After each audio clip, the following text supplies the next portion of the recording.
I've had multiple people ask me the question with regards to bigamy in the last few days. It doesn't matter if you're same sex or if you're heterosexual. If you were married to somebody and you turn around and you go get married to someone else without a proper divorce, it's still against the law. It's considered bigamy. It doesn't matter. It makes no difference what your sex is with regards to your marriage. This is something that's non-negotiable.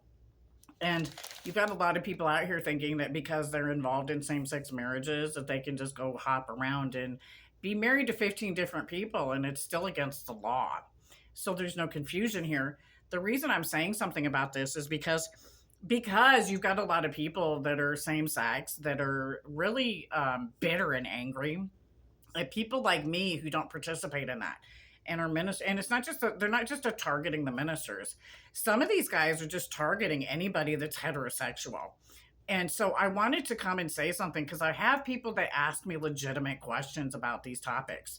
And they really, really want to know honestly so that they can legally defend themselves and biblically as well. God's law says we're only supposed to be married to one person. Period. End of discussion. Once you've slept with that person, unless you can show that they spontaneously, notice this is a very important, spontaneously attacked you violently. And it's not something that was planned or any of that. It has to be and it has to be known that it's spontaneous. That's the only way you're allowed a divorce in this country or around the world for that matter. And that's for good reasons. It prevents STDs. It stops a lot of domestic violence and adultery.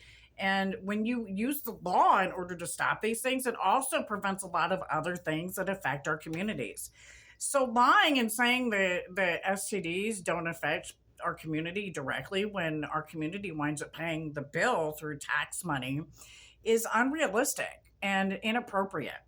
We absolutely do have a right to say. You don't have a right to tell me to force me to spend tax dollars on stuff that I don't religiously agree with. That's religious persecution. And it's no different with bigamy. So if you're married and you are with somebody and you are sleeping around with somebody that's the same sex or the opposite sex, it's still against the law, whether the police prosecute you or not. So remember this when you're in your relationship. Is it legal? Is it something you'd have to answer to God for? Then you shouldn't do it at all with God's love. God bless America. Have a blessed day. Back the badge and support the Purple Gang. And remember, our country was founded to prevent religious persecution. Imagine that.